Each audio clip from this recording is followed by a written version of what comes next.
for sure. All right. Welcome back to Nerd Happening Podcast. Welcome to Nerd Happening. Today we're talking Spider-Man. I feel like I might clip that voice bit and make it part of the intro. Yeah, that's fine. Yeah, I can come in and do a whole bunch of takes for you till you find the right one. Because I want to create like an intro An opening. Scene. Yeah. Yeah, it's a good idea. Yeah. Just been researching how to do that kind of stuff. Yeah, I can imagine that it's not too difficult. No. Yeah. Depending on what you want to do. You can make Yeah. it simple or you can make it super elaborate. Mm-hmm. Anyway, we're talking about Spider-Man. Yeah. No Way. Are we talking about the entire trilogy or just No Way Home? Because I think the trilogy is where it's at. I mean, you kind of have to talk about it all. Because I think Marvel did something interesting with their Spider-Man movies. Yeah. That I think a good majority of people caught on, but I don't think everybody did. Well, we're probably going to have to reference all the Spider-Men. Mm-hmm. Oh, I think we're going to talk about the entire catalog of Spider-Man movie. Spider-Man multiverse. But it's but mainly in relation to No Way Home. So it's just No Way Home, but with everything else added Bits in. and bobs. It's everything. Bits and bobs added in. So, initial reaction. It's the best Marvel movie. It is. And the best Spider-Man movie. It's the best Spider-Man. I'm too close to it. Mm-hmm. I'm too close to it. I've seen it twice already. I will Me probably too. go see it a third time. It really was just almost everything I had hoped for. Oh, it's one of the few movies that lives up to the hype. Did it surpass your expectations? Yes. I think that I had some pretty high expectations. Mm-hmm. And I think it hit them all. I think it lived up to them. I don't know if it quite surpassed them because I was expecting 6 villains, not 5. If they would have was expecting a more cohesive Sinister Six. They should have put more. They should have put Falcon in it. That would have rounded it out. You mean Ratchet? Vulture? Vulture, not Falcon. Yeah, but I don't know how you do that. Let's bring him out of jail. He could have been who Spider-Man in the very beginning was tracking down after he got out. I could have seen Electro being in the net grid thing that he was talking about. I could see him, talking with Goblin for a minute, and we need one more, and Electro going, I know just the guy, and then he could have said, "Oh, the Chitauri technology has a special energy that I really want. Who knows it? Something like that. Yeah, oh, Vulture's in there. He knows how to work it. Let me build a harness with him." Yep. But we're nitpicking, I think. Yeah. I think that is absolutely a nitpick. Mm-hmm. Just like I think the Sandman thing that I have a problem with is just a nitpick. Like, it feels like the Sandman was missing one scene. I think Sandman needed one scene where he says to Peter, Tom Holland, it's Peter. Mm-hmm. Peter 1, you're never going to hit the button on the box. You're never going to send me home. Mm-hmm. Something like that to motivate him to work with Green Goblin. Because it doesn't seem like there's much motivation there. No, he's really just out for himself. Mm-hmm. He's just out for getting home. He just wants to get home. He wants to see his daughter, all that. It felt like there should have been that scene in it. Mm-hmm. It felt like when him and Electro were talking in the apartment about what was expected while Electro had the energy draining thing on him. It felt like there should have been something where Electro says, he's never going to send us home. Or Sandman goes, do you think he's ever going to send us home? Do you think he's ever going to... Like, do you know the scene I'm talking about? Yeah. Where where Sandman goes, hey, just hang out there and he'll send us home. Mm-hmm. And it feels like Electro should have went, I don't think he's ever going to send us home, after Sandman had said that. Mm-hmm. And that, I think, would have tied up that a little bit better. Yeah, he could have been, he says, we know Spider-Man.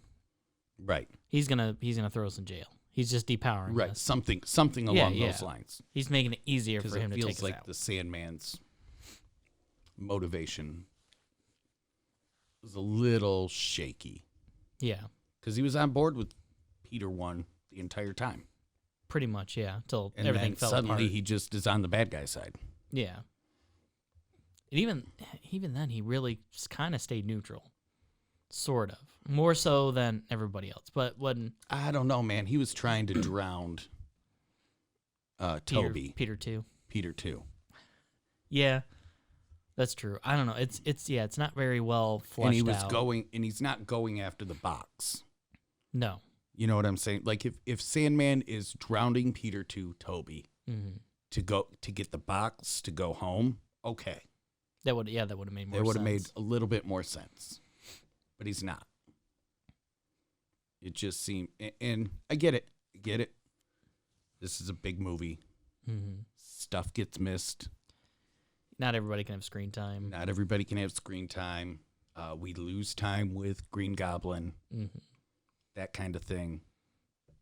And I don't think that I could sacrifice any Green Goblin or Doc Ock time for that scene. They are perfect casting, I Yeah. think. Especially not only perfect casting, but the exchanges between those characters, Doc Ock and Green Goblin, Spider-Man's, was it's great. everything I wanted.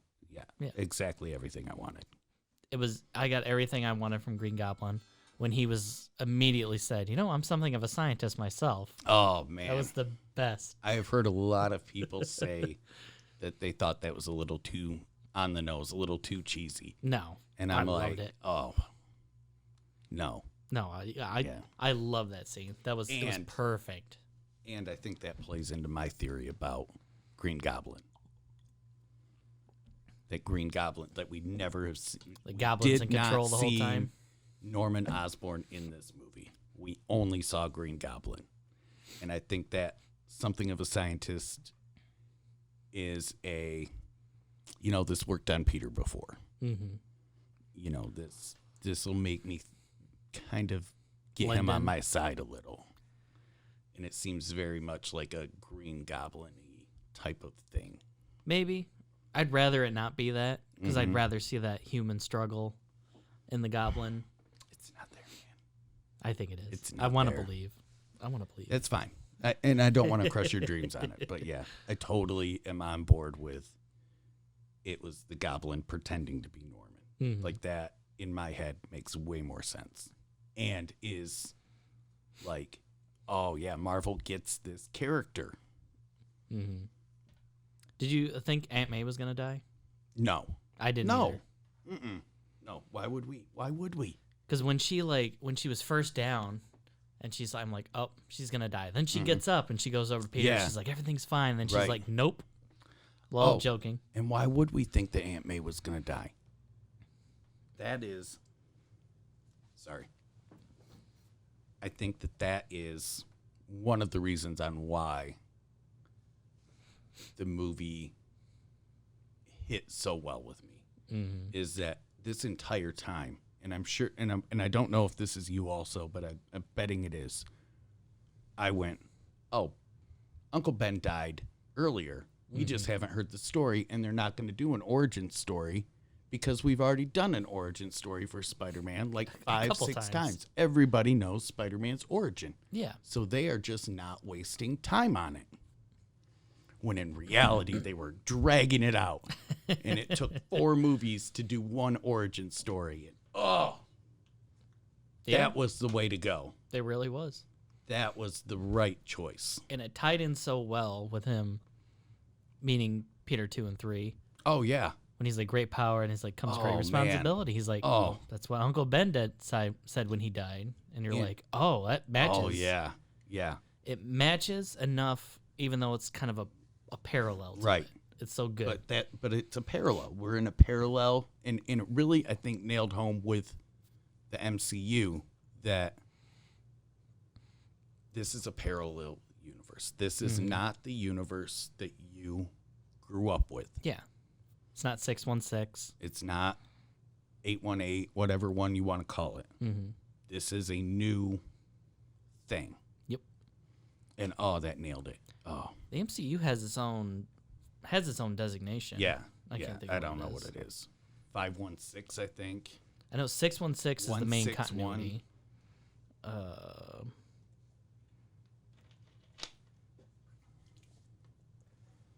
Let me look at here. Google.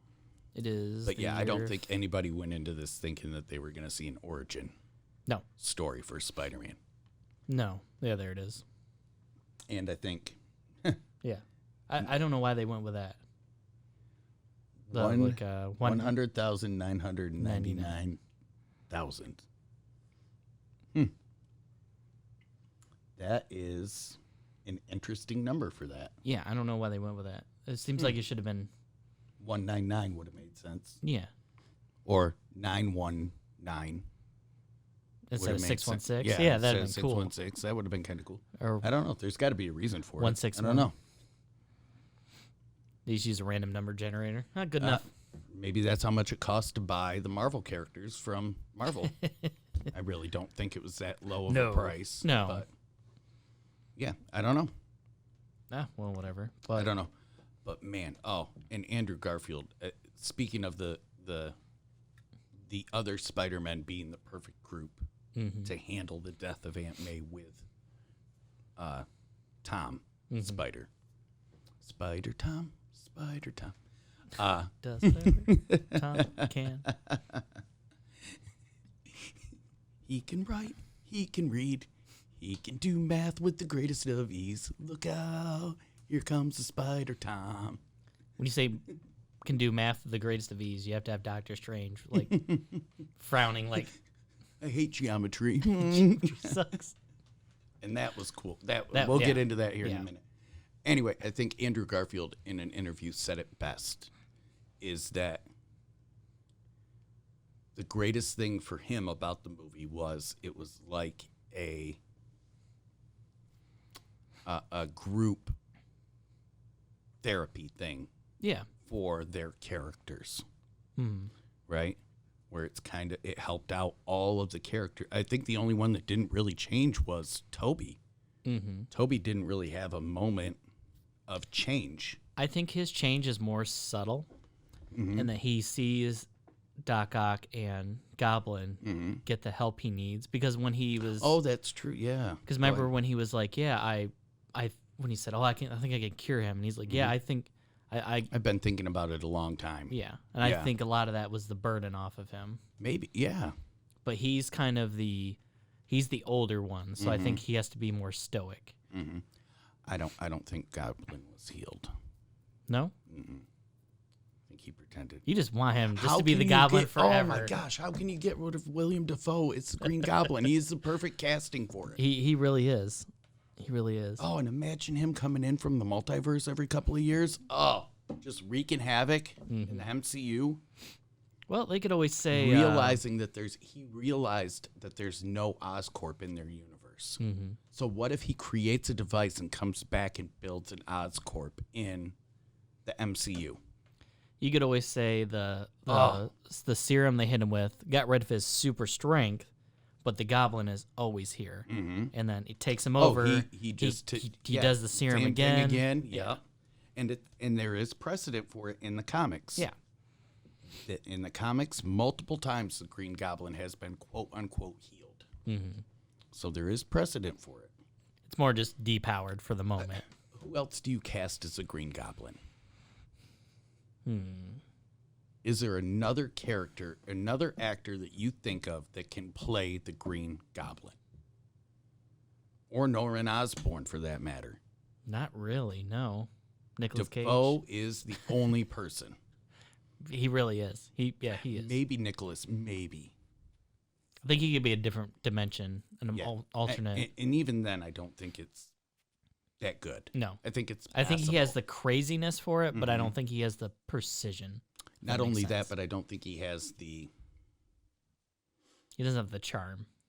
Right. He doesn't have the Norman. Yeah. He has plenty of the Goblin. Yeah. But none of the Norman. He's the Andrew Garfield of Green Goblins. Whereas William Dafoe... He's perfect. He is. He is the best casting. The perfect casting for it. Did you hear about William Dafoe's? The only way that William Dafoe would do the movie? No. He had to wear the Green Goblin costume the entire time, and he had to be allowed to do his own stunts. Otherwise, he wasn't going to do it.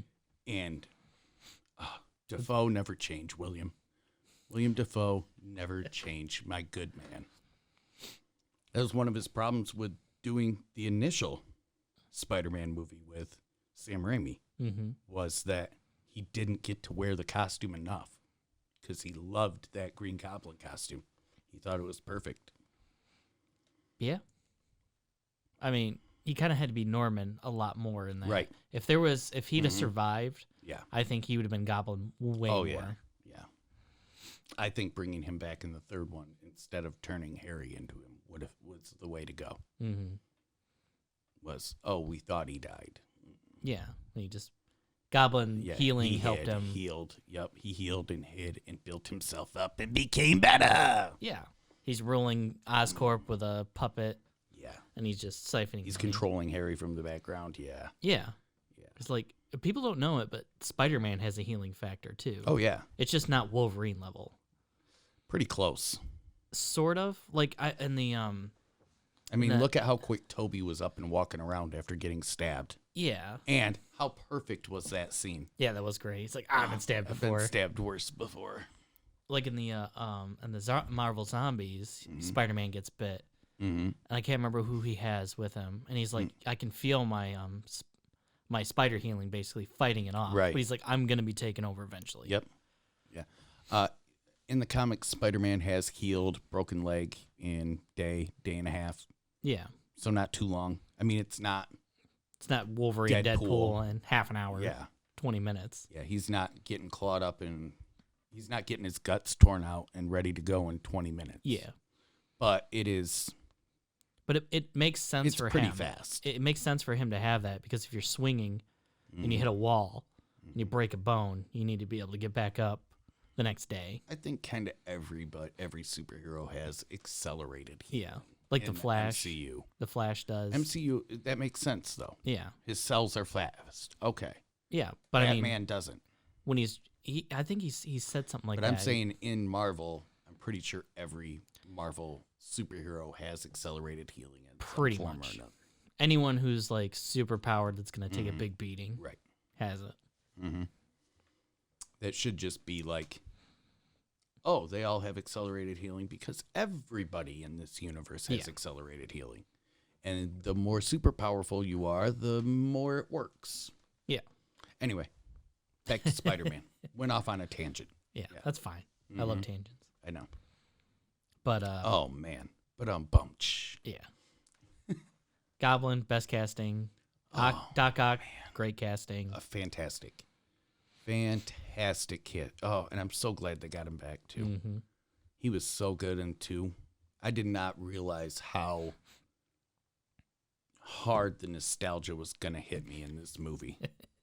I really didn't. Yep. Like I had seen, like even in the trailer, when Doc Ock, hello Peter, it was like, oh man, I've missed you.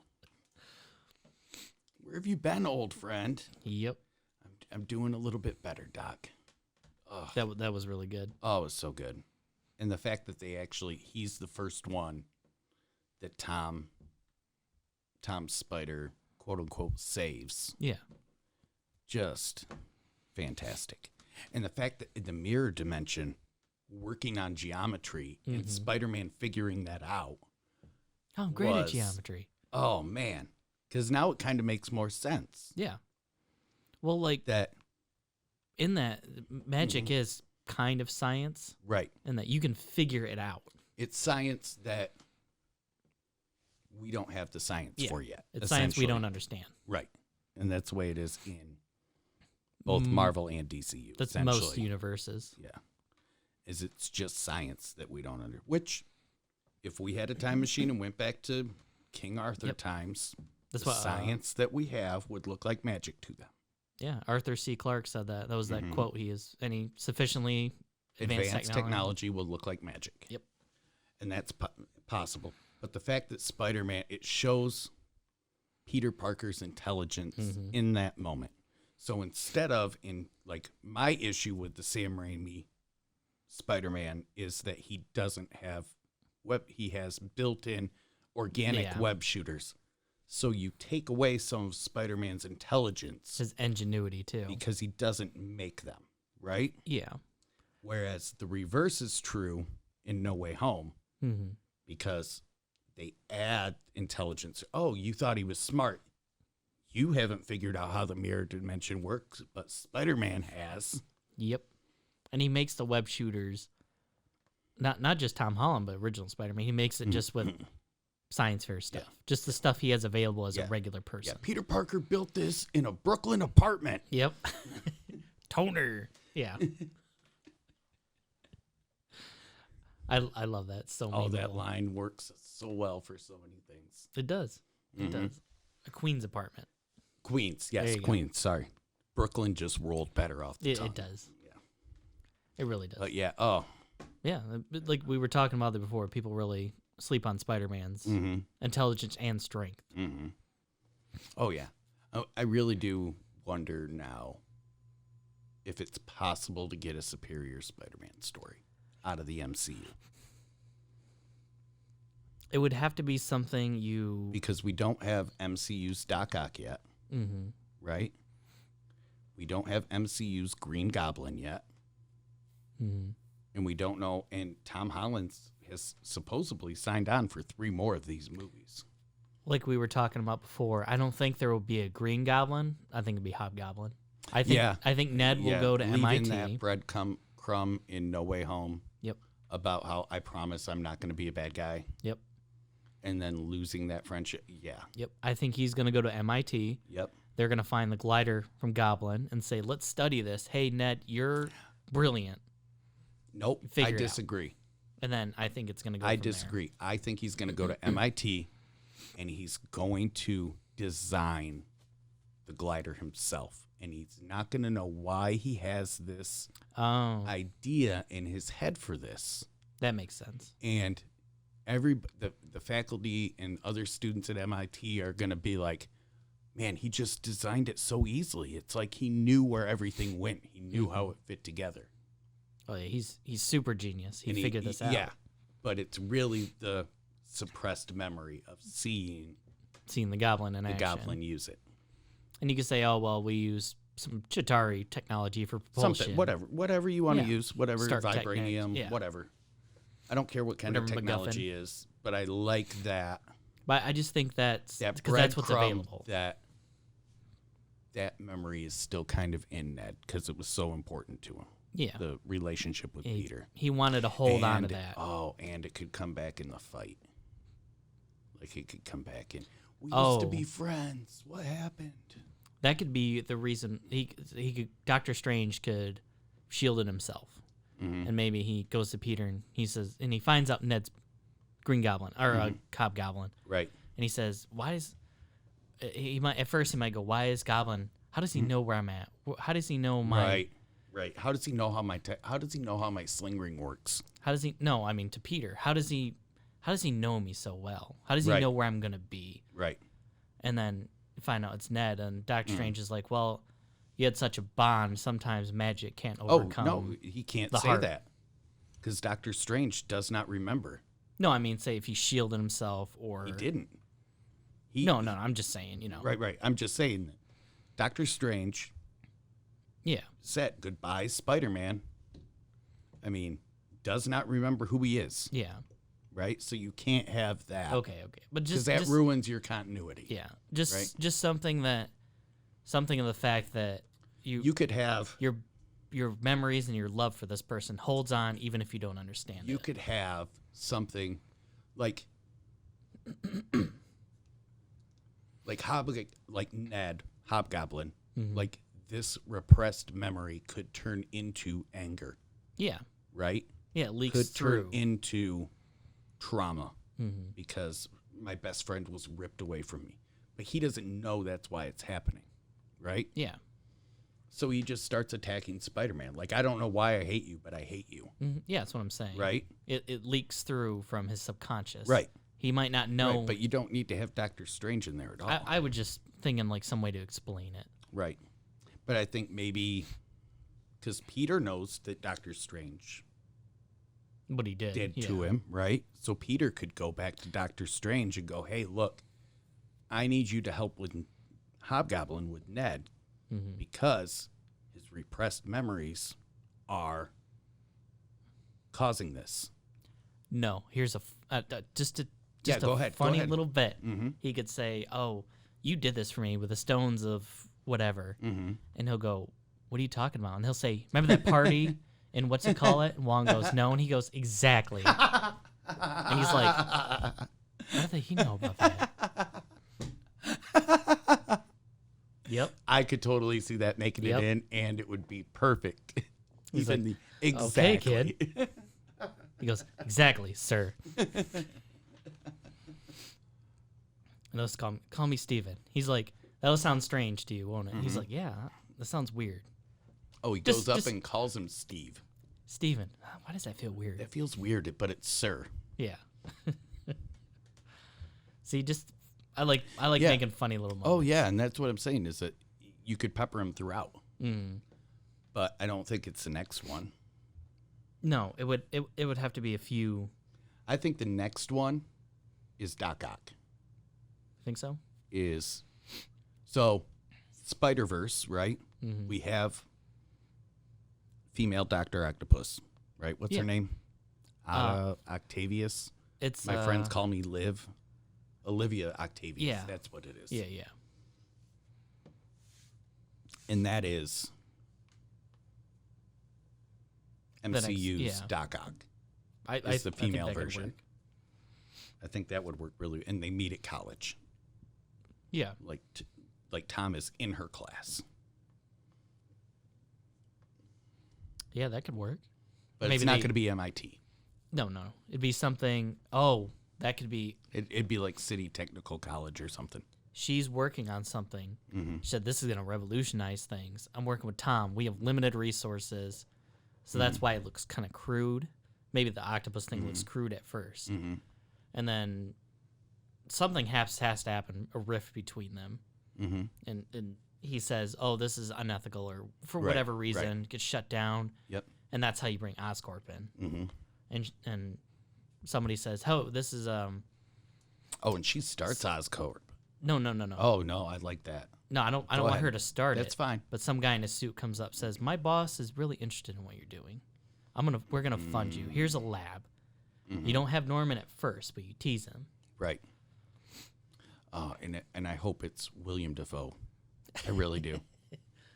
I really hope it's William Dafoe, but from their universe, Tobey Maguire's universe. Oh, okay. I thought you meant he figured a way back. His counterpart. That'd be cool. He's working with the Inquisitors, or whatever they're called, the vampire spider hunters. The not Inquisitors, Inheritors. Inheritors. Yeah. Oh, yeah. Oh, that could launch into a whole Spider-Verse. Yeah. Oh, that would be fantastic. That would. Let's say, where they gave him a device that lets him travel from dimension to dimension. Yeah, that makes sense. Destroying spider totems. Or capturing spider totems. Or he could say, the only deal is they get the they get the Spider-Man before he's dead. You can do whatever you want to him as long as he is alive when he gets to me. Yeah. Yeah, because that would make sense. They say, oh, we're going to send you to this dimension. You're not going to have anything. We're going to give you some tech, and you're going to capitalize on that, and you're going to start a company with it. Something that nobody has. I would even do not even that much. No? I would say I would have the Inheritors, one of them. Norman, we know you don't like spiders. We have some technology for you. Yeah. We would like to, quote unquote, hire you to go from dimension to dimension, capturing Spider-Men and women for us. The only deal is you got to bring it in alive. When it gets to me, it has to be alive.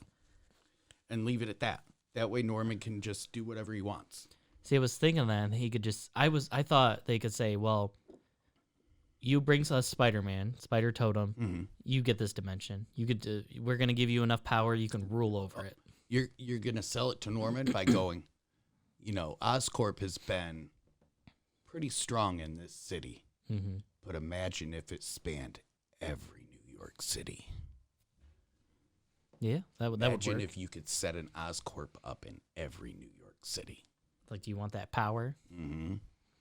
Yeah, that's how you do it. Yeah. Then you could have that Norman going, I don't know. Then the Goblin flicks on. He's like, let's do this. Oh, I don't think. I think Goblin has completely taken over by that point.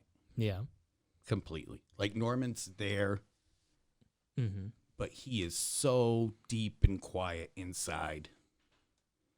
Maybe use him as a kind of an ex machina at some point. Oh, he doesn't. Norman doesn't even come out until he sees Toby Spider again. And Toby Spider is 2 or 3 movies away, or whatever. Okay, that makes sense then. You know what I'm saying? That Toby Spider is the only one that can get Norman to show up at all. And even then, it's only for a brief moment. A brief second. And you can even have Toby Spider. I thought I healed you. Like, have Old Man Spider, essentially, instead of Old Man Logan. Yeah. I thought we cured you. We worked so hard on it. Yep.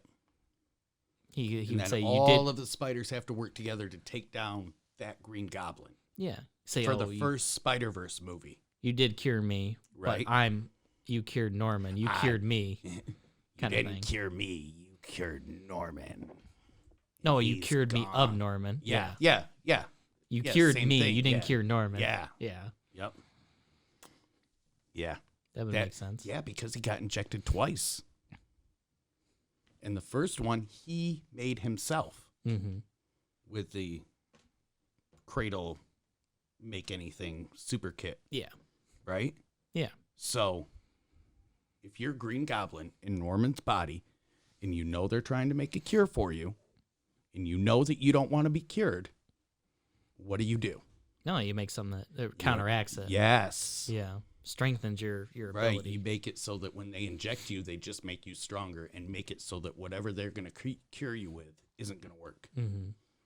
That would also kind of make sense why, if it boosted him, that's why he could go more toe-to-toe with Spider-Man. But I mean, Goblin is pretty close to Spider-Man, if not stronger than Spider-Man. I think he's stronger, but he's not as agile. Right. But that was definitely the strongest we've ever seen. Oh, yeah. A Goblin in any of the movies. Even the Andrew Garfield ones. Yeah. And that was a pretty strong Green Goblin in that one. You could also say, it gets stronger with age, too. Maybe. Because that's how some superpowers work. I really think that... Like Superman, he gets stronger as he gets older. I really think that Kevin Feige is thinking about this. What's up? Oh. Time out. Is this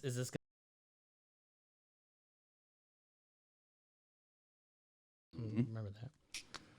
You're welcome. Where were Common we? sense. Goblin.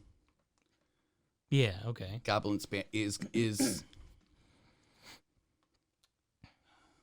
Amazing Spider-Man Green Goblin with Garfield is one of the stronger Green Goblins. Yeah. So it's 100% possible that this Green Goblin was stronger. And with the Venom symbiote being in Tom Holland universe, could always get Red Goblin. Oh, man, there's so many. I think that Feige has put way more thought into this than we give him credit for. Oh, yeah. Like, I think everybody thinks that it's kind of like, oh, man, it's amazing how well this is fitting together. And it's just, what luck for this all to fit together. I think that Feige has the next 10 to 15 years planned out. And it's when you get a Marvel script or you get hired on to direct a Marvel movie, you get told, this has to happen, this has to happen, this has to fit in, this cameo has to be there, this has to go this way. Like, for example, Tom Holland, or who directed this one? I got no idea who even directed it. John Watts. Okay, John Watts. Whoever that is. John Watts and the writers, right? Eric Sumners. And Eric Sumners has written a lot of these scripts. Have you ever noticed that? No, I've never really checked out the directors. He has written and stuff. a lot of these scripts. Directors are always kind of here and there, but it seems like Eric Sumners is on every single script. Okay. But I think they get the script, right, from the initial script. Like this is the outline before the script is written, right? And on it, it will say, okay, you're going to have, here are the characters that you're going to have, right? And then here's a spot for ones that you want to suggest, right? So if you want, like for No Way Home, they got told, okay, you're going to have these 2 spiders in this one, maybe all 3 of them, right? And then you are going to have this bad guy and this. So Doc Ock and Green Goblin are going to be in these for the bad guys for sure. Yeah. Right? And then pick one from Andrew Garfield's whatever. And then give us one more that you want to work with. Right? For example, I'm not saying this is how it worked. And then it'll say, okay, with Doc Ock, you're going to cure him first. And Green Goblin needs to be injected twice to cure him. I don't care how you get to those. I don't care how it happens. But he needs to be injected twice. Preferably the first time, we would like it to be something that he worked on. The second time, he can't have anything to do with it. Right? That way you have the plot threads that you need going forward. Yeah, you have something to look back on and say, what can we... Oh, yeah, to look back on and go, oh, that was so smart. Yeah. What's the setup, the material I can put into something else? Right. Much later on. And I think they learned their lesson with trying to set up Thanos. Right? As they had dropped Thanos, thinking that Thanos was going to take longer to get to. Right? It's why Hela had to knock off the Infinity Gauntlet, because they had already put that in there as an Easter egg. Oh, fake. Right. Yeah. You know, and who's to say? Maybe that was just the template. Well, they did because that. Because Thanos came in and took it. They did that because this wasn't owned by Disney at first, and they were just because like there was never originally going to be the Infinity Stones. Right, but what I'm saying is at the end of what was it? At the end of at the end of what, Thor: The Dark World? Yeah, when he says, "I'll Thanos do it myself." At the end, he comes in and I'll do it myself and takes an Infinity Gauntlet. Yeah, but then he has to make one in Infinity War.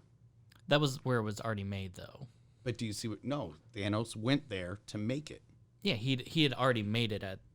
Yeah, but he took it from Asgard also. Well, yeah, I mean, but that was. Do you see what I'm saying? Yeah. So they had to say, no, the fake one is in Ragnarok. Yeah, it's in Asgard in the vault. Okay. Yeah. So let's do this time-wise. The first time the Infinity Gauntlet shows up is in the first Thor movie. Yeah, you see it in the treasure room thing. The second time it shows up is at the end of Dark World. Yeah. Thor 2. Like after that scene. Thanos takes it. But that was in his own. Wasn't that in his own? I thought that was in his own like private thing. No, that is in Asgard. Is it? Yes. Oh, I thought that was like at his on a ship or something like that. Right? Okay. So, Thanos already has the Asgard gauntlet at the end of Thor 2. Or is it's either Thor 2 or Avengers. One of those two. I think it's Avengers. Ultron. Avengers. Yeah. Age of Ultron Avengers. Yeah. Or Thor: The Dark World. One of those two. Right? But everybody remembers that the Infinity Gauntlet is in Asgard. So in Ragnarok, they have Hela fake and push it off, right? Then Infinity War, the dwarf Peter Dinklage, yeah. Peter Dinklage said that he was forced to make the Infinity Gauntlet for Thanos, and Thanos rewarded him by killing everybody and smelting his hands into lead. Whatever, metal. Yeah. Right? So he can't use his hands anymore, right? Well, if he had the Infinity Gauntlet, why did he need to make one? Maybe it was also... Do you see what I'm saying? So, that is why I think now, if you are going to make or direct a Marvel movie, you are given certain plot points that have to happen. That and I think that Feige and his team are way ahead of everybody else on this. Yeah, they're great on that kind of stuff. They are now. Yeah. But, I mean, at some point, it's got to get like the comics, right? Sort of. Where you can pick up basically any of them. And within 3 or 4 issues, either way, kind of get the gist of what's going on. I don't know if you can do that with movies, though. That's what I'm saying is that it's very hard to do that. We're heading, if the MCU keeps going on, it is going to have to be that way. Yeah. Because comics can do that because they've been around long enough that you know the general heroes. Movies are kind of different because they're very... They're linear in the fact that if you don't watch the other Spider-Mans, you don't have as much context for No Way Home. Do you think that you would have to watch the other Spider-Man movie, the first 2, to understand what was going on in No Way Home? No, I don't think so. No. But I'm saying to get the most out of it. I don't know. I think so because I think when you see Spider 3, Peter 3, Andrew Garfield catch MJ, and he's about to cry, and you're like, why? Because he told the story. Well, he didn't say how though. He just said he didn't MJ right. or I almost want to call it my MJ. No, not his MJ. That's what he called it. Gwen, my MJ. Gwen, yeah. When he couldn't catch Gwen in time, but that matches up with that. But he never said why, right, or how it happened. I mean, right. And I'm not saying that doesn't add to it. Just like with comics, the more you read comics, the more stuff fits together. Yeah. But what I'm saying is that with comics currently, right, for probably about the last 20 years, like that's why they have to keep doing Infinity Crisis and all this stuff, keep doing soft reboots, which is essentially what No Way Home is a soft reboot. Yeah, basically for Spider-Man. Or it's an origin story. It's both, really. It's both, really. It's really which both. Which is an amazing feat on its own. Because nobody likes soft Name a soft reboot that you liked. Jurassic World? Not really. The one with Chris Pratt? Right? How about Star Wars? No. Star Trek's? No, hell no. Right? Can you think of any soft reboot? Ghostbusters? That was a soft reboot. The 2016 and the Afterlife were both soft reboots. Well, the 16 one was a hard reboot because it has nothing to do. It's a totally different canon. It is, but it can be looked at either way. Right? I mean... They've come out and said, this is a wholly independent movie. I know. But then they complained about it not being included with the other. Anyway. Yeah. I no. Soft reboot, not really. RoboCop was terrible. Yep. I have a Dredd was good. Yeah, Dredd. I gotta say the Dredd. Dredd is Dredd was amazing. Also kind of a sequel. Maybe. I don't know. I don't care. It was amazing. Yeah. I don't care. It's a great self-contained movie. I am so upset that we only have the one. Oh, because it didn't do well. That should have launched a whole that should have been a trilogy. Yeah, cinematic universe basically. It could have been. It was great, and I don't know because it didn't make enough, and I don't know how. It was a great movie. Star Trek soft reboot. Terrible. The first one wasn't bad. It's okay. It's not great, but it's passable. It's a movie. It's not what I want. Yeah, I know. It's not what saying that it is. Yeah. So, and yet, everybody is singing the praises of this soft reboot. Because it's a soft reboot that doesn't feel like a soft reboot. Because it's not new characters. It's just a new setting for that character. It's a new starting off point. Yeah. But, gosh, and that's another thing that I think that Feige has done that's just amazing. With nobody thought that a multiverse was going to happen this soon, right? But it has to. Why does it have to in the MCU? Oh, the casting. Yeah. Right? Everybody ages out of it. Exactly. Yep. Tom Holland cannot be Spider-Man forever, right? Yeah. But now, what do? New universe, new Spider-Man. Or this universe needs a Spider-Man. Let's go see if there's one available. Yeah. Doctor Strange and whoever. Wanda picks him out of somewhere. Picks him out of somewhere. Yeah. Or it could be more like Ultimates, where Miles Morales his universe died and he's now in 616. Yep. I'm a refugee, we're basically. We're going to save you from your failing universe. Yep. So I think the incursions have to come up again. Battle World. Yep. Battle World. Yep, that's what I'm saying. Yeah, that should happen. Battle World incursions so that we have a reason to bring new characters into the MCU. Make a good Doctor Doom. Oh, yeah.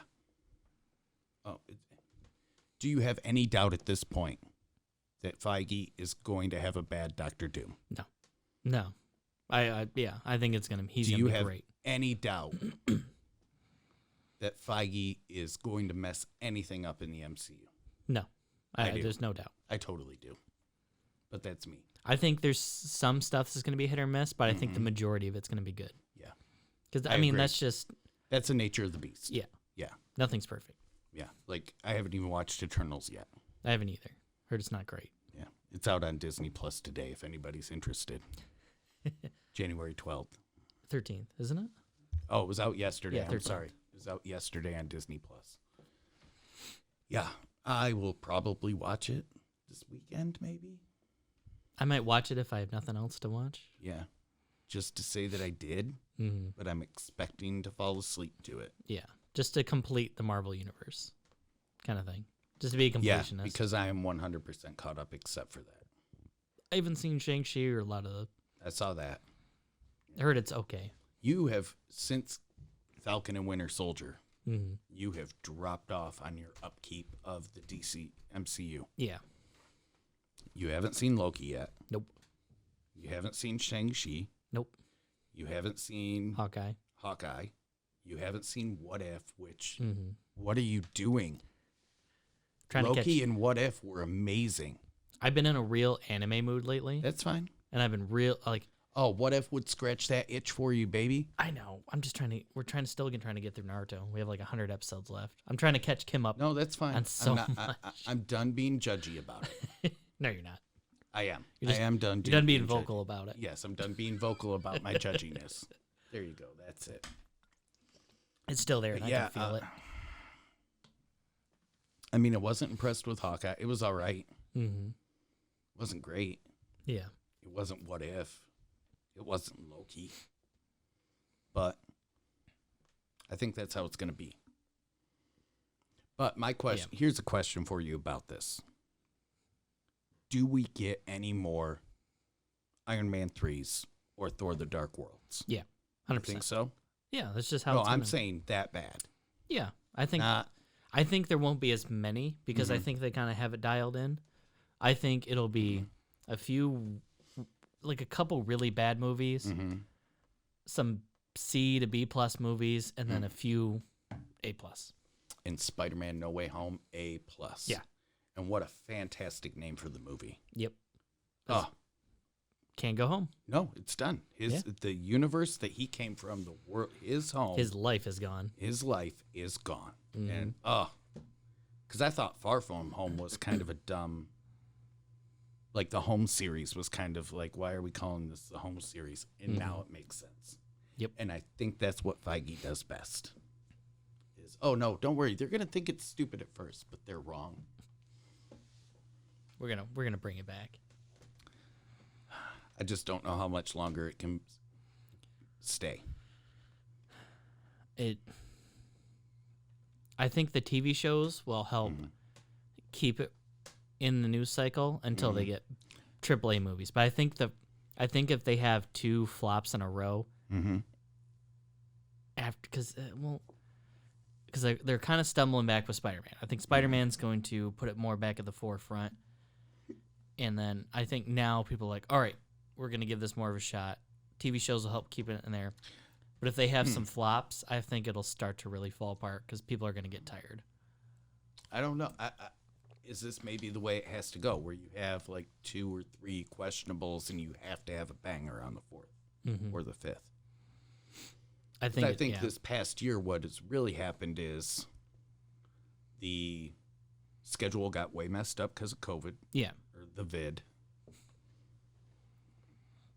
They focused more on the TV series stuff because of that. Yeah. So, yeah. I think movies and theaters, it's a dying thing, so it has to be good for it to survive.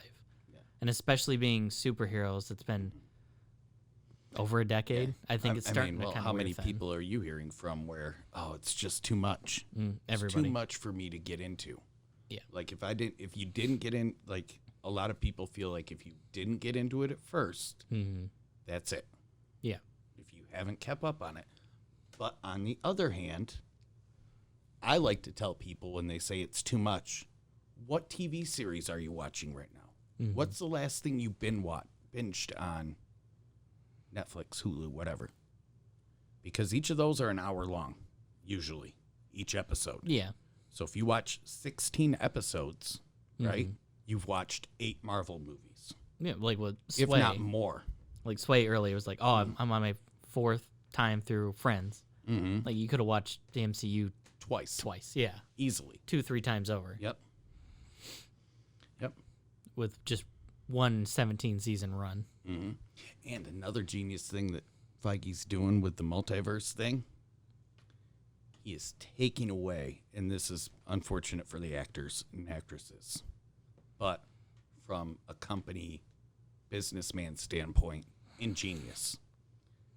What was one of the problems up until this point with the MCU? Can't keep paying Tony Stark $50 million to be in movies, right? Yeah, it's money. Now, if you don't negotiate right with Kevin, you're out of the MCU, baby. Yep, Tony from a different world. I just kill you off and bring in somebody else. Yep. From my other multiverse. Yeah, that's very true. Yeah. Oh, you're not towing the Disney line? Bye-bye. Which is very unfortunate for the actors and actresses that are going to have to toe that line. But I don't mind it as much for Disney. I don't mind that as much for Robert Downey Jr. because he's already out, super famous. He's super rich. Yeah, and he's out. Yeah, but somebody like middle of the road who's has been in a few Marvel Thor. Yeah, Chris Hemsworth. Oh yeah, could you imagine Chris Hemsworth getting told after this, "Hey, the way you went on that media tour wasn't quite right. You said this, this, and this on your media tour for Thor: Love and Thunder. So you're done. Sorry, we're not going to renew your contract. Yep. But I'm Thor. You're a Thor. You're a Thor, not our Thor." Yep. Man, this got a little off tangent from Spider-Man. Yeah. Well, it's all tied in together. Yeah. I mean, Spider-Man and how it affects the rest of everything. Because it does. Because I think that No Way Home was a game changer in terms of, like, what you can collaborate with, I think. I thought that I understood how the multiverse was going to work, right? And then No Way Home really went, oh, no. It doesn't have to work that way, and it can work other ways. Yeah. Like when I heard Toby and Andrew were going to be in the movie, right? I was like, how in the heck are you going to get them in? They are from a different company, let alone, like, Let alone a different universe. How do you get they're not just from a different multiverse. They're from a completely different brand, licensing agreement, all of it, right? Yeah. So how do you even begin to get them in, right? And then to just see how smoothly it worked out. It was like, and everybody, at least the first time I went, basically cheered when Andrew they realized comes through the what portal. Was going on. Yep. Well, because I went with my kids and their friends. So, and it was a way younger group in that theater in general. Yeah. And a lot of them, like I get why they did the Andrew has to prove that he's Spider-Man to MJ. Because my kids, they've seen it once, maybe. But since they've seen it, they've gone back and watched them at least one more time. But I get why that had to happen. Like, yeah. So they've never really, a lot of the younger crowd has never seen him. Right, or Toby. Exactly, right? Yeah. But this one proved it. And then Toby comes through. And once, like, they do the web shooter thing, and everybody's like, oh, yeah. And it was like, it wasn't quite Cap picks up Mjolnir. But it was still like... Still insane. It wasn't insane. No, I wouldn't say it was insane. It was still like... you could hear the gasp, you could hear the audience, and yeah, just and I would have never thought that would have happened in a Spider-Man movie. You know what I'm saying? Yeah. Also, actually, a couple of my favorite parts were at the end on the Statue of Liberty scaffolding. One was, does your webbing come out anywhere else? Yep. Oh yeah. Because everybody's been talking to it. That's been one of the huge questions in pop culture since the movies came out. Yeah. And that was just, how does it work? The organic web shooters was fantastic. Yeah. And I'm glad they kept it. Like, I didn't like organic web shooters the first time I saw the Sam Raimi's. But same here. Now I'm like, I couldn't imagine it any other way. All right. Number 2 is... You're amazing. You're an amazing Spider-Man. Yeah. Yep, that was great. Oh man, and it felt like he's like, yeah, I know. It felt like vindication for Andrew Garfield. Yeah, and I've heard that he's getting Amazing Spider-Man 3 now. Yeah, I've heard that. Or at least they're talking about it. People want Old Man Spider-Man from Tobey, and they want Amazing Spider-Man 3. Yeah, and I will pay good money for both of those, Sony. Yeah, and one of the best parts that hit me personally. When was Peter's like, I got this back thing. He's like, yeah, me too, from the website. Can I crack your back? I'm like, was this scripted, or did they just do this and they filmed it? I have no idea. I have no idea if that was scripted or not. I hope it was. And they did the meme. Yep. Ugh. Are you, what, Peter? Ugh. Yeah, this hit so many pop culture memes. So many. But it works. Right. They did it well. Yeah. And that's what I'm saying about, that's what I'm saying about Feige, that this movie really showed that nobody has their finger on what these movies are more than the MCU. I mean, this was not just one of the best not just one of the better, possibly best MCU movies, but the best Spider-Man movie. Yeah. It is the best Spider-Man movie. The end where he doesn't tell MJ what's going on or Ned what's going on and walks away. That is still gives me goosebumps. Still the most Spider-Man thing that I've ever seen. Yep. In any of them.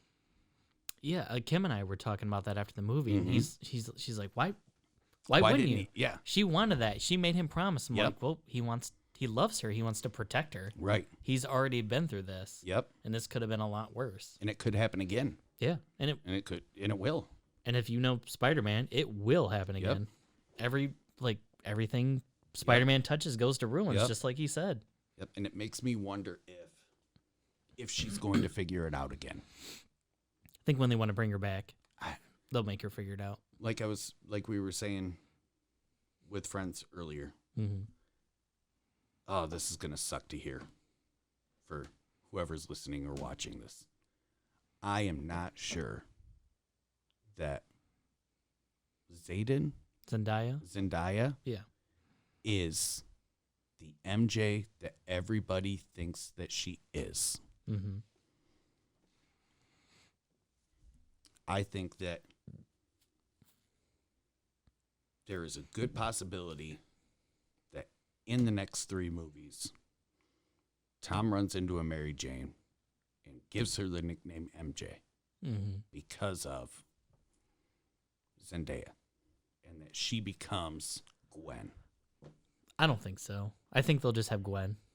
Or no. I'm not saying Gwen, like literally Gwen. Yeah. I'm saying becomes Tom Holland's quote unquote Gwen that he loses.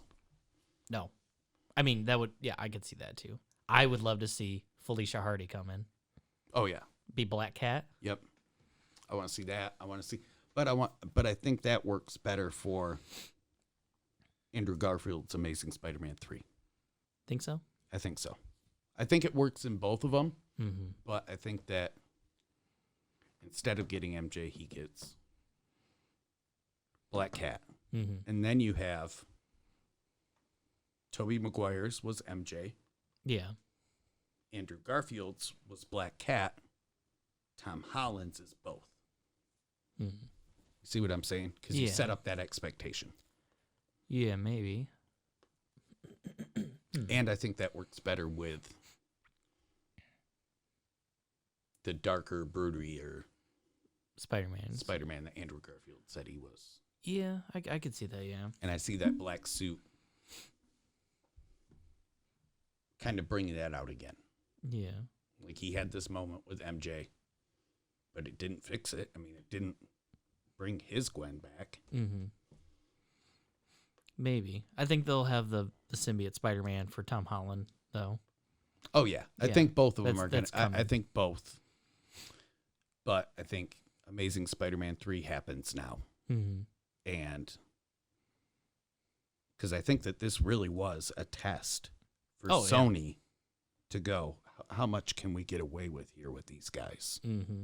Can we get a Spider-Verse the way that Disney has an MCU? I'm sure they can. Right? So, going forward, in closing, mm-hmm. for example, Amazing Spider-Man 3, Black Suit is the main story. In just the black suit, nothing else. No other villains, no other bad guys. Just dealing with the black suit in the first half, mm-hmm. and in the second half, dealing with first encounter with Venom. And that's it. Okay. Right? Because Tom Hardy's Venom calls itself Venom, mm-hmm. but it's not Venom. No. Right? No. So we have a similar thing happen, right? Where Tom Hardy's Venom, quote unquote Venom, changes its name later or something. Mm-hmm. Or, because I don't know how you do that.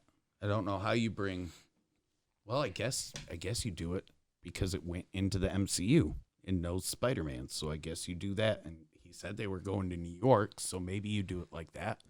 But how do you get Venom off of Tom Hardy? Just me like physically get it off him, or okay, so what do you mean in the Venom movies? Yeah. We have determined that the Venom symbiote mm-hmm.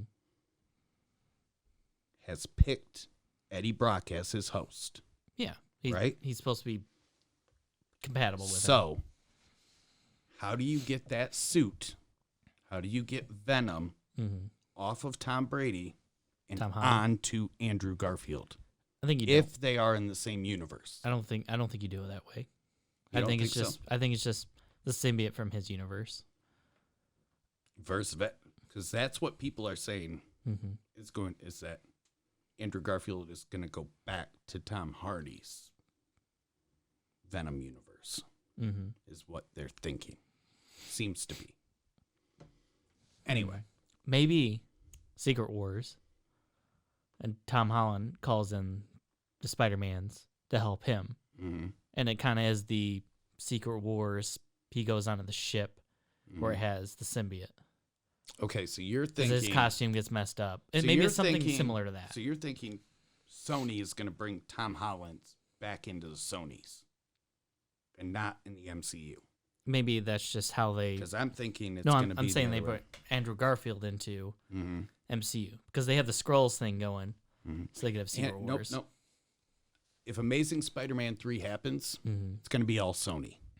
It's not going to have anything to do with the MCU. Yeah, I guess so. Maybe you know what I'm saying? Maybe they won't use Venom then. Anyway, I'm just saying that's an issue. I don't know how you solve that. I'm sure there's a solution for it. Off the top of my head, I don't know. I think the best thing is just to not have Venom in Amazing Spider-Man 3. End of the movie. End credits, right? Yeah.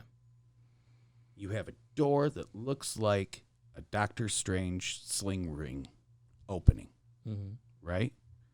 From Spider-Verse 2 movie type thing. Like, have you seen the trailer for that? Because they're coming out with another Spider-Verse later this year. Yeah, I saw a little bit of that. Okay. And cartoon Gwen Stacy on one side of this door into live action Emma Stone Gwen asking Andrew Garfield's Spider-Man to come help her. That'd be cool. Kind of Toon World. Yeah. Roger Rabbit-esque. Yeah. Except maybe he becomes animated. Right. Or vice versa. Or she comes in. Yeah. To his universe to help. Would they have live action play her?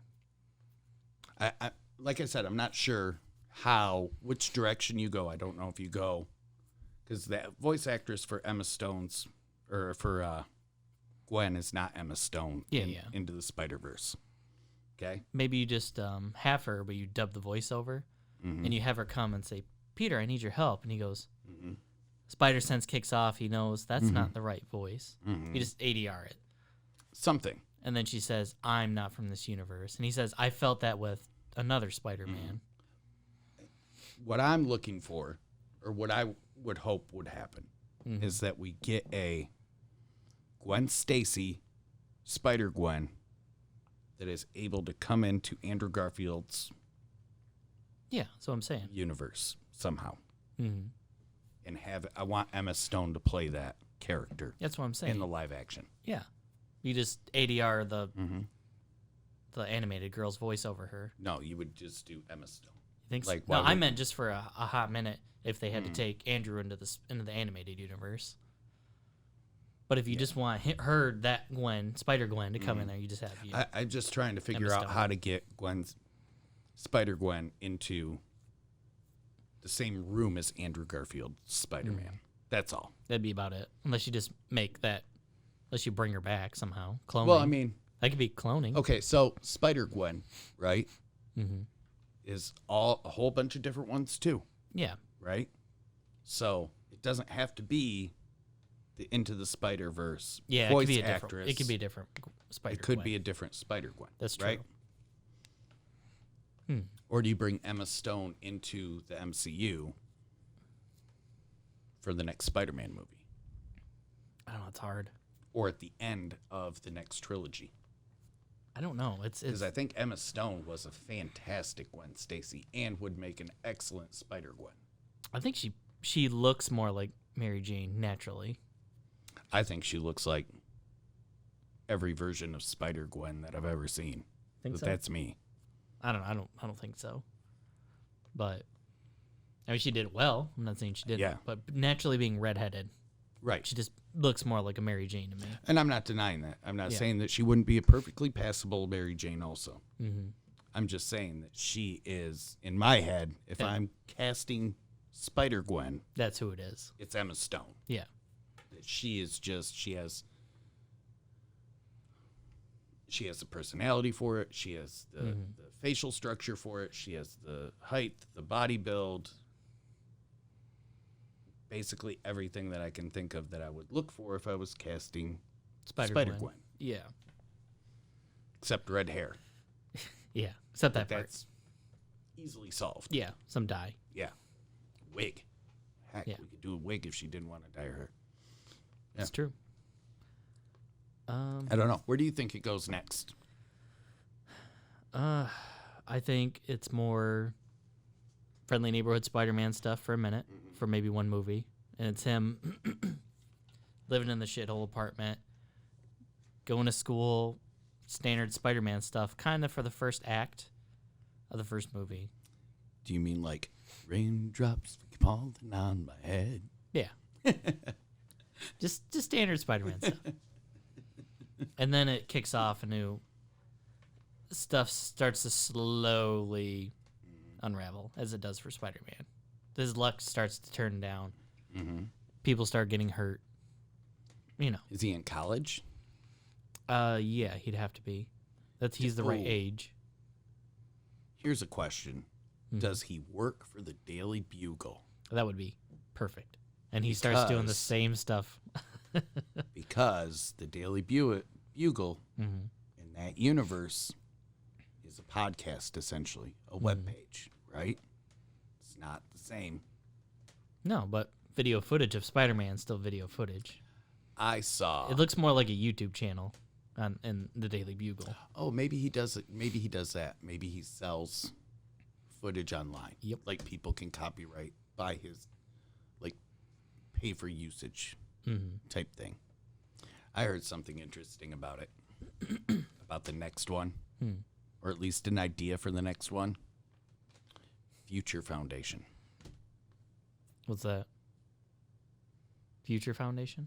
Man, I don't know if you have any right to be running this podcast, young man. What's a Future Foundation? Fantastic Four. Future Foundation. I'm assuming it's the Reed Richards science thing. Look it up. No, I'm trying to find something else at the moment. I can't think of this dude's name. What one? J. Jonah Jameson. Oh, you mean what's his name? And it's not. Yeah, it is. Let me click the whole cast. Looks like it's here. Here? Maybe that's it. Cannot think of his name. Nope, neither can I. But he's perfect. Yeah. J.K. Simmons. J.K. Simmons, yeah. That's it. Another perfect casting. Yes. Just throwing that out there. Yeah. Perfect casting. Future Foundations. At Marvel's Future Foundation. I cannot type today. Wow, that's a bunch of equal signs. I'm not even gonna. Future Foundation. Spider-Man. I Jeez, oh Pete's. I'm just terrible. Wow. I don't know what I'm doing. MARV. There we go. Future found. Oh yeah, the White Spider-Man. Yeah, but he doesn't start as a White Spider. He starts by working for them, right? Or learning there or whatever. It's where he runs into. There we go. It's where he runs into a bunch of people that he pulls over for Parker Industries, right? He runs into Doc Ock's girlfriend, the short one, right? He starts working with her there, and and I don't know if it's working or if it's more. I know here in the comic it's working, like he's working for the Future Foundation, which is a subsidiary of the Fantastic Four, essentially.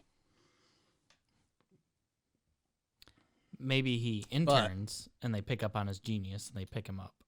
But it could be very easily, it could be a college program or interns. Something like that where he's working with the Fantastic Four. Yeah. Maybe that's how they hint at it in his movies to lead into a Fantastic Four movie.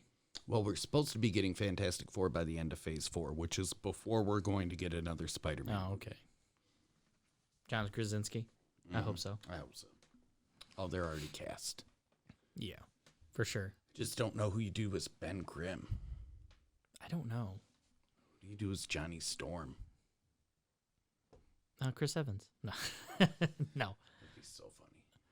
I want that multiverse crossover. Yeah. I don't really know. Because I think Ant-Man and the Quantum Realm, we are going to see something about the Fantastic Four in that movie. I could see that. Because the Quantum Realm is right up Fantastic Four's Oh, alley. yeah. How do you spell Krasinski? John Madden. Oh, that'd be a weird thing, but whatever. I mean, he's kind of dead, so. Yeah. What's his wife's name? Emily Blunt. I wonder if she could that wouldn't be that bad. Yeah, because they have good chemistry. Yeah, they do have good chemistry, and she kind of has like a Sue Storm. Yeah, I could see her being Sue Storm. Soccer mom type vibe. Yeah. And I could totally she's blonde see that. already. I could see that working. Yeah. Have you seen A Quiet Place? Mm-hmm. Yeah, she can act. Yeah, Emily Blunt can act. Yes, understatement of the year there, bud. I'm just saying. Yeah. Because sometimes, they're like, a couple actors don't work too well, but they work together. They do. They work well together. Yeah.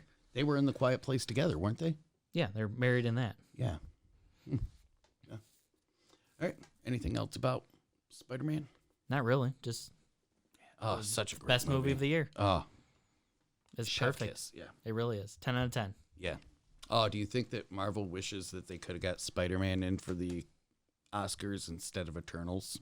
Yeah, 100%. Yeah. 100%. Does Spider-Man make more than Endgame?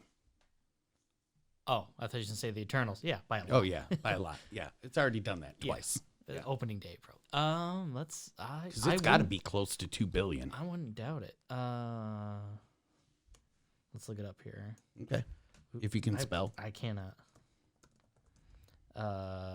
Gross? I cannot. Box office gross, I guess. Shouldn't be in images. 1.37 billion. That was on January 2nd. I imagine it's probably not much higher. I would go up to the top. Gross sales.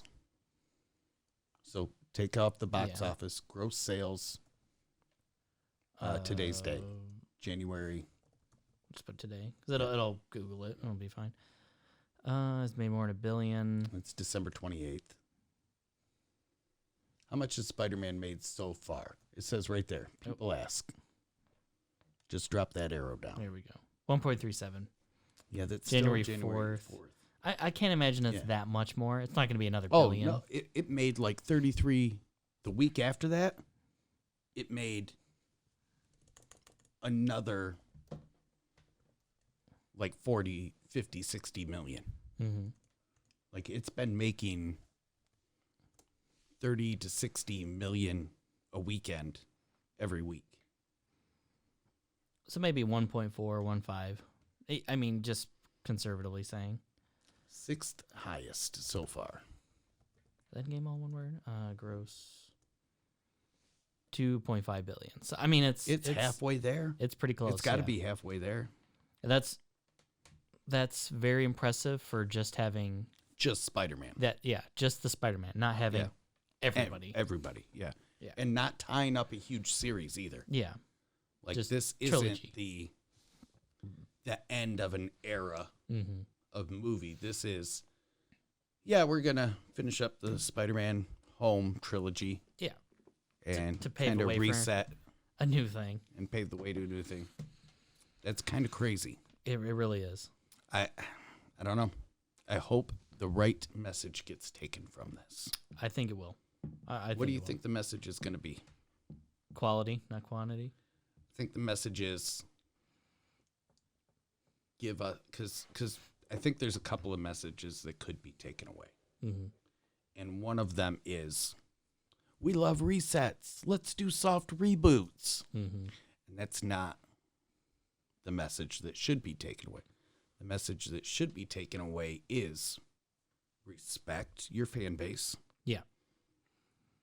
Make sure that you have a fantastic story. Mm-hmm.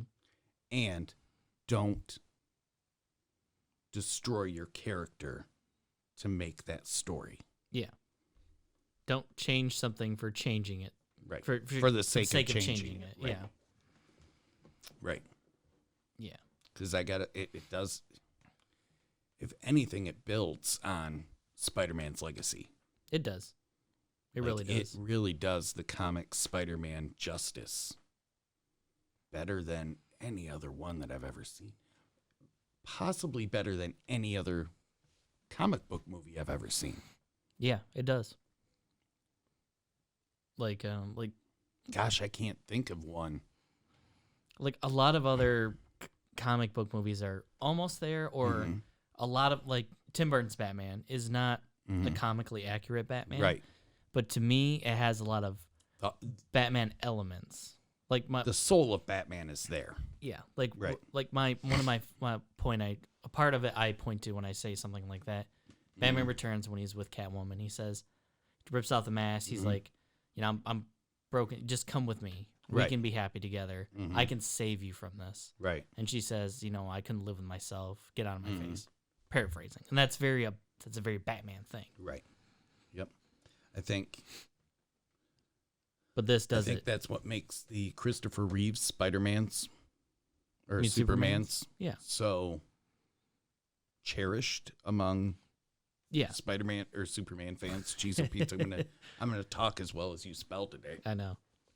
It's because it really captures the soul of Superman. It does, because that's Christopher Reeves just looks like Superman. It just acts like Superman. Yeah, he has that vibe. Right. To him. He has the most Superman-y humor until the horse. But yeah, anyway. Yeah. But yeah, and I would say Tobey Maguire in the first Sam Raimi. I saw the first Sam Raimi movie 7 times in the theater. Yeah. Within like 3 weeks. Because I could not believe that Spider-Man got a movie. Had gotten a movie that was like faithful and good and like he does the Spider-Man thing like all the time. Like he does what Spider-Man would have done. Like at the end of the movie, he tries not to kill the Green Goblin.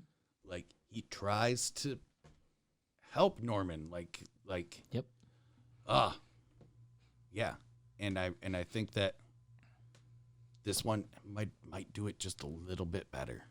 Might do the Spider-Man thing just a little bit better. Yep. It does, because it does 2 things at once. It does the I want to help him, and it also gets that growing from rage. Like him going like, I need to stop him, and then Toby going, okay, this is a growing moment for you. I'm going to stop this. It's that forgiveness that Spider-Man has. And I think that, gosh, I really think that Aunt May, what's her name? Tamale, whatever. It's not down there. Marissa Tomei. Oh man, the part with Norman Green Goblin in the homeless shelter. Oh yeah. In the kitchen, where Spider-Man is going. Peter, whatever you want to call him. Peter 1 is going, this isn't my responsibility. It's not my fight. And she just goes, but that's not what we do. And it was like, and then she dies, and it was like, and then at the end, I could see while he's waiting for that coffee in the cafe from MJ, I could see him going, this isn't what we do. We help people. And just sold it for me. I could go see it again today. I also love when they're in the homeless shelter, and I wonder if Willem Dafoe ad-libbed this when she's like talking to him. She's like, he's lost, and he's putting the donuts in his pockets because he's like so just. I need something. I need help. I need to save this. I think that was Goblin selling it, trying to sell. I don't think so. I don't think so. I mean, come on. Would Norman Osborn, really, Norman Osborn, go, I went to my house and my son wasn't there. My son's not there. I think so. No. I think after that much trauma. I don't think he'd be that scared, especially not if he had the Green Goblin in him already.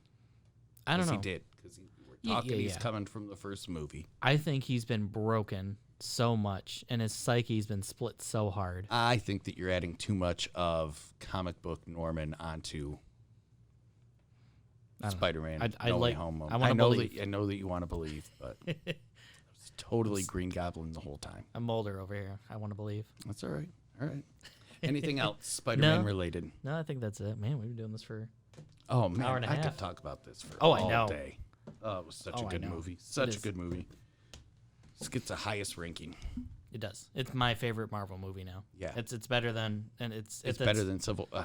I don't know. I still like Civil War Winter Soldier. or Winter Soldier and Civil War. I like both of them.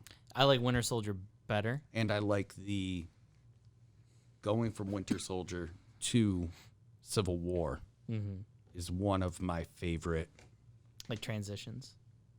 MCU watching experiences. Oh, because it's seamless. The character growth from both Steve and Bucky is very satisfying. Yeah, and it just goes from one to the other. It transitions so well. Yeah. And the Wanda, and then going from Civil War into Endgame or into Infinity War is very nice because of the Wanda lines. Yeah. Yeah. Anyway, all right. Thanks a lot for joining us. Yep. Yeah. You could probably cut this part off and add it in earlier. I might. Yeah. Don't forget to like, comment, and subscribe. Yeah. And if you have any ring that bell for all the notifications. Yeah. If you have any beef, take it up in the comments. Levi will be in the comments. Fight you all. That's definitely gonna be part of the thumbnail right there. And if you're listening on any of the podcasting services, please check us out on YouTube. And thanks for listening. If you could leave us a review or have any constructive criticism, let Arthur know. Yeah. Or we just want to bitch, whatever. Yeah. Or if you want to tell us how great we are. We'll see you later. Bye.